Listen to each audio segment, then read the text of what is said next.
Welcome into the DNVR Avalanche Podcast presented by Fubo TV. Use FuboTV.com/DNVR to sign up today and to get your access to Altitude and hundreds of other channels.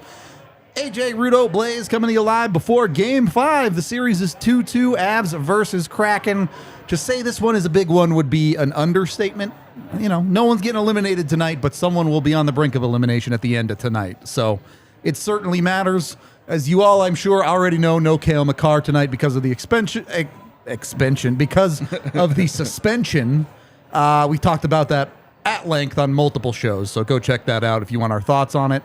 Tonight, we're talking about how the Avs are going to fill that gap. And obviously, Devon Toews, a key part of that. But yeah, it's going to be, so it's Toews, Girard, it's going to be Byram EJ, and it's going to be Jack Johnson and Josh Manson. Okay. Not the most mobile third pairing, but certainly one that'll hit you. Well, getting Jack Johnson back, you feel a little better about? Sure. Compared to your other options for what that could have been. Yeah, I mean, it's for Cale Makar and not for Eric Johnson. So it's like, you know, like...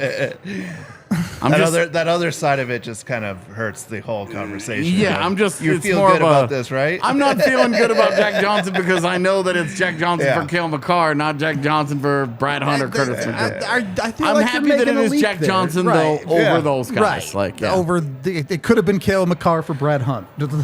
I mean, just from what he brings inside of the locker room and the experience he's had in the playoffs, right? Like. It's a good voice to have in that locker room, and when situations like this go where you thought, you know, there was a lot of people that thought they were just going to roll this team, and it's a series. Well, and you look at a Jack Johnson and the situation the Avs are in. Look, they're going to play the crap out of Devon Toews, Bowen Byram, Sam Girard. The top four, they're going to play the crap out of. For sure. You're asking that bottom pair to just not lose the game for you tonight, basically. And that Jack Johnson knows that role. He knows how to play that style of hockey.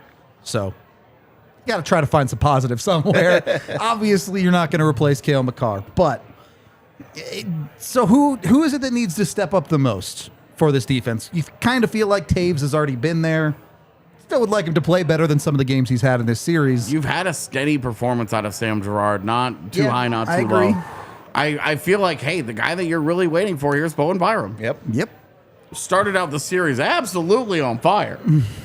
Besides the puck actually going in the net. And has cooled considerably in terms of his quality of play. And you want to see better from that guy. Yep. Well, you want to see what you saw last year in the playoffs from him. Yeah. I mean, he was a monster. He was a monster last year. So, you want him to go back to that form. Be that guy again. You move beyond just Cale. And I don't think the recipe for success is that complicated for Colorado. Based on how this series has gone, you need a better start than you've seen from them in 3 of the 4 games. Yeah. You get that. If you get that better start, if Colorado can play from ahead, you feel pretty good about this, right? In my opinion, Seattle really hasn't been that good from behind in this series. There hasn't been a ton of time there. Yeah. But outside of 20-second window in Game 3, Seattle really hasn't been that competitive from behind. No, and to be honest with you, in any of the tied situations, after first periods, they haven't been that good either. You're not wrong. You look at the Avs tied it up, and the second period, third period, not a lot happened there for either team. Yep.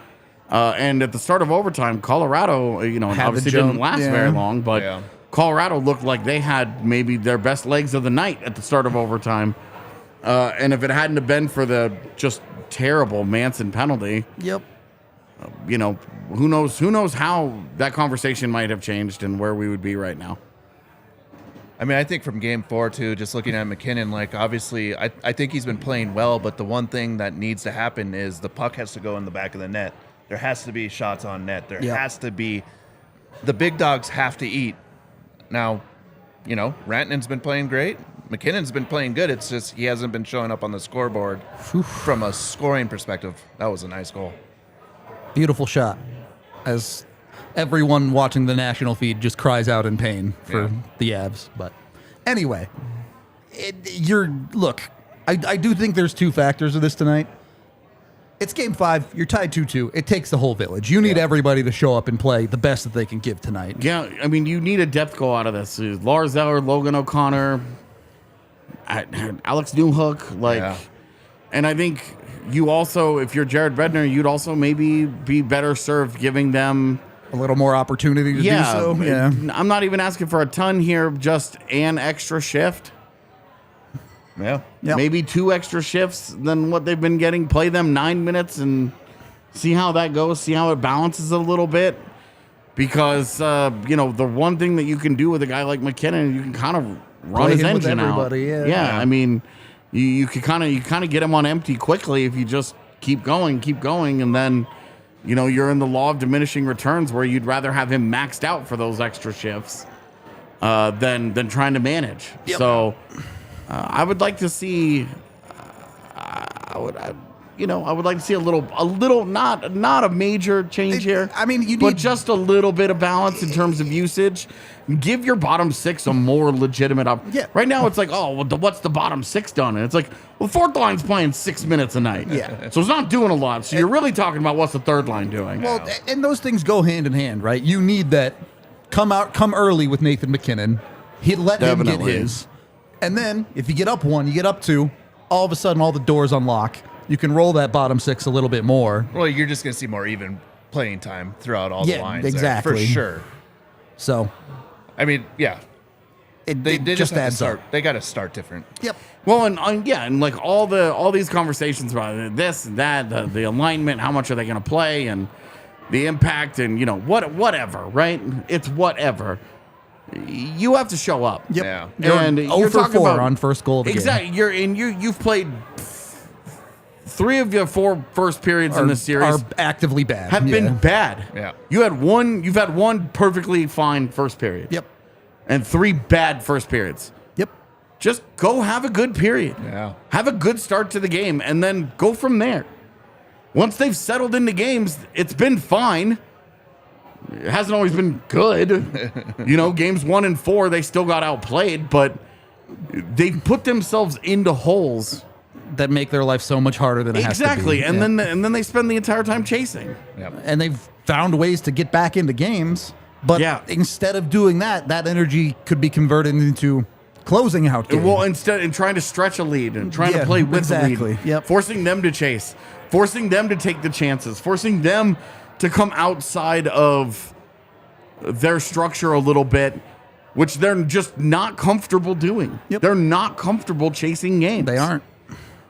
It's not to say that they can't do it, because I can already hear, they're not comfortable chasing games, AJ, and they just erased an Avalanche lead or whatever. And it's like, it's not that they can't do it. They're just not comfortable with it. You look at the way Seattle plays, right? And they're a very risk-averse team. Just stylistically, the way they play hockey. They're playing in a structure. I mean, I think they're heavily coached. They don't have the high-end talent. They definitely have talent, but when they're playing inside their systems, they're great at it. So AJ, you're dead on, right? Like if you get them out of that system and where they have to take chances, there's going to be opportunities. There's going to be a lot of opportunities for the Avs to turn it around. Well, and especially defensively, where they don't have great puck movers. Where if they have to start chasing, and guys like Dunn and Schultz have to really start taking chances to try and get involved. See them make some not great decisions. And then what? If it's not going to be those guys, is it going to be Larson? Is it going to be Soucy? Yeah. Is it going to be Alexiak, Will Borgen? Some guys that you don't trust to really provide high-end offense. Like you're talking about trying to peel apart that structure, and I'm good. I saw somebody from Seattle saying that Will Borgen is better than Cale Makar. Okay, I mean, that's obviously retarded. I'm sorry, I'm not supposed to use that word. Don't say that. It's obviously really, really stupid. We're canceled already. It's over. I just kept scrolling. I was like, I'm not falling for this. That's obviously not a real take, or somebody that just doesn't know. It's either obviously unserious, or you have never watched Cale Makar play. Or you're just related to Will Borgen. Yeah. In which case, like, cool, feel that way. That's dumb, though. Don't feel that way. Yeah. And the other side of this is something that we've been saying throughout the whole series and remains true here. If the Avs go out and play their best hockey and Seattle beats them, they beat them. Yeah, absolutely. There's a lot of things the Avs can't control here. They cannot control the Cale Makar suspension. They cannot control Gabe Landeskog not coming back for these playoffs. They can't control whatever's going on with Val Nichushkin. Entirely out of the Avs as a team's control. They can't do any of that. What's in control is what they do on the ice. Yep. And if they leave it out on the ice, then whatever happens. It's true. It's sometimes life ain't that complicated. That's where I'm at with it. I mean, it is just a pretty simple case of, you've got what's in front of you and figure that out. Yep. So, for Colorado, I mean, make no mistake about it. We already mentioned it with MacKinnon. You need Mikko to be good again. You need Georgiev tonight to show up and make the saves he needs to make. Your biggest players have to do the job, but you need it to be a complete team effort. Well, Yeah. yeah. And how many games at the end of the season did the Avs play without Cale Makar? Plenty. Yeah. And they were very successful. So, like, Yeah, but they didn't play a lot of those games without Val, too. good point.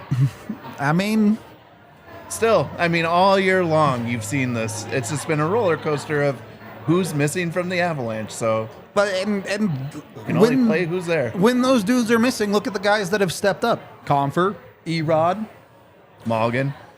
Sure. I mean, it's funny. We're talking about like all these other guys. Like Evan Rodriguez has 3 points in 4 games. No goals. Yeah. JT Compher's got, I think, 2 points. I think that 1-1, I think, yeah. I think he's got 2 points. And like, you could get a little more out of a JT Compher, but you're not really expecting significantly more than what he has given you. Yeah, if he hits the net a few more times, he'll score a few more goals. Well, and him missing the net entirely on that chance in the third period the other day was very painful to watch. So, but you are really looking at, you're saying, hey, Andrew Cogliano, Logan O'Connor, Alex Newhook, Lars Eller, like, those are guys where you're like, we need one here. Just one. We need something. They have provided literally 0 goals so far in the series. Yeah. So, asking for 1 in 5 games is not a big ask. Yeah, absolutely. It's interesting right now, I think. We'll see where Colorado can find. Who's going to be that guy? Who's going to be the unexpected provider for them in that forward core? Blaze, you got some bets for us tonight? Yeah, I mean, the vibes have been weird this year in the postseason, so I wanted to start it off with what I feel. I feel that the Avs are going to win this series, right? It's been a lot closer than what people thought it was going to be. I mean, I thought it was going to be a blowout. I thought it was going to be a 5-game series. This team's good, but I have confidence that Colorado's going to win it, so I'm taking them as a series winner. So does Vegas. So does Vegas. It's minus 240, but I'm just putting it up there because I want it out there. All right. Lekkinen, anytime goal?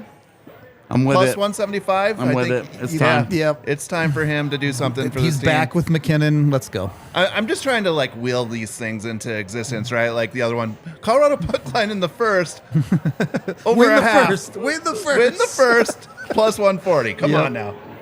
I mean, that's pretty good money for it, to be honest, for a team that you're expecting to have a better response. Well, to that. it's hilarious. Like when you actually looking at the odds, right? That they're plus 140. For the first period, but in the game, they're minus like 155. It is interesting to see that split. Well, I mean, they're just going off the data, and data right now is like the Avs are been bad in the horrible first. in the All I'm going to say is we saw the same thing in the St. Louis series last year, where the Blues kept scoring first, and it ended up going a certain way. It would be nice if this series could end that way that one did. Sure. Just with the Avs dub part, we don't need quite as much of the drama. It's it's one of those funny things that you'll only be able to say in hindsight. But if this series ends in 6, is it really any different if it went 3-1 to 4-2 than it is 2-2 to 4-2? No, not. I mean, I don't think. Right. Exactly. I just don't care. That's the point I'm getting at, is if you get the result, no one's going to nitpick how you got there. Absolutely, man. I mean, there will be, but those people can chill out. That's if it's the middle of August and you're desperate for content, then you can nitpick that stuff. In the middle of April and May, not happening. Okay, we are brought to you by DraftKings, or at least our bets are. Make sure you use the DNVR code when you sign up. You must be 21 or older, Colorado only. Other terms, restrictions, and conditions apply. See the show notes down below for details. If you have a gambling problem, call 1-800-522-4700, and it's all void in Ohio. Look, we got a super chat here from Banks who says, regardless of no Cale or Nuke, the team has earned my trust. I am going to trust they can get it done until they prove otherwise. Let's go, Avs. Yeah, they did the thing last year. Let's go. Yep. Yep, they're the champs for a reason, all right? Whoever's going to beat them has to go out and earn it. Yep. There's no doubt about it. Any final thoughts you guys want to touch on in pregame here? Or just win, baby? Yeah, I think this is just you'd obviously love a great first period, but just win. Yeah. Okay. I like it. I like the take. We got a watch along coming your way. Don't have a good first period at the expense of a bad third period. Yeah, fair. Yeah, for sure.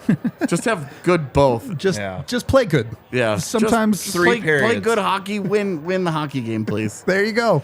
Watch along in a couple minutes. If that's not your thing, tune in for the post game. No matter what happens, we'll talk all about it, and we'll see what happens. We appreciate y'all, and we will talk to you in a little bit.